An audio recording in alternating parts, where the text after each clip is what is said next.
Trust me nakwambia. There is a moment itafika. The only option remains kwenye maisha yako itakuwa ni Mungu.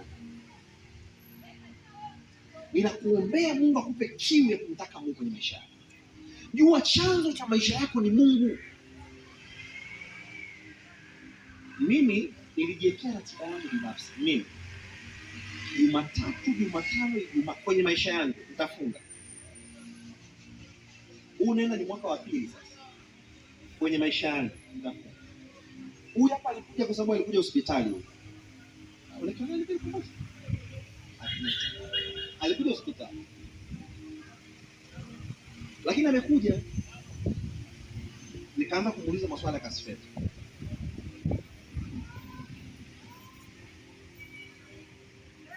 Sindi?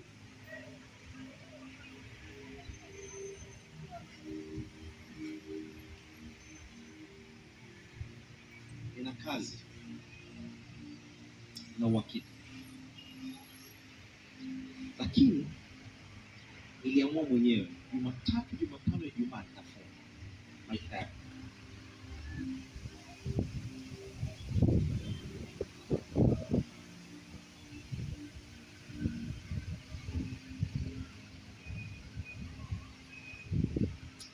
Unaona watu wanaendesha magari ila siku wakikupa historia ya maisha yao,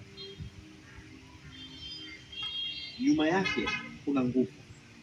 Unaona maduka ukisinza, lakini mtu akikupa historia nyuma yake kuna nguvu. Usiwe idle mtoto. Utaishi maisha ambayo sio yako. Amua kumtafuta Mungu. Na nisikia ninachokisema. Bwana asifiwe. Bwana asifiwe. Mtumie Mungu aliye naye katika jina la Yesu. Amua kumtumia Mungu aliye naye katika jina la Yesu. Kama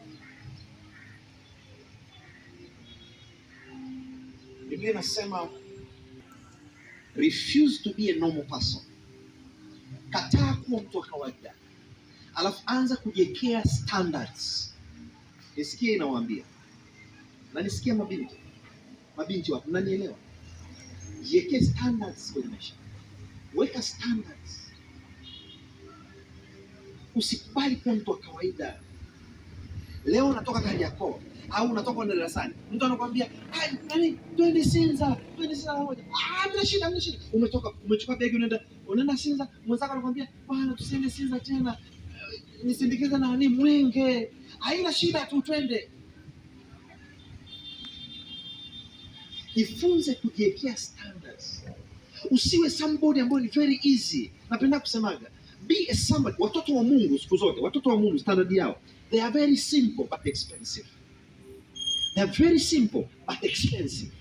Hauwapati kirahisi. Unapigiwa saa 2 unapokea. Unapigiwa saa 4 unapokea. Unapigiwa saa 8 usiku leo unapokea. Saa 9 usiku leo, yani unapatikanaga tu. Mtu anakuambia unamtafuta nani? Unamtafuta Joani muda wote tu. Tumwache tampigia hata saa 8 usiku. Atapatikana tu. Why?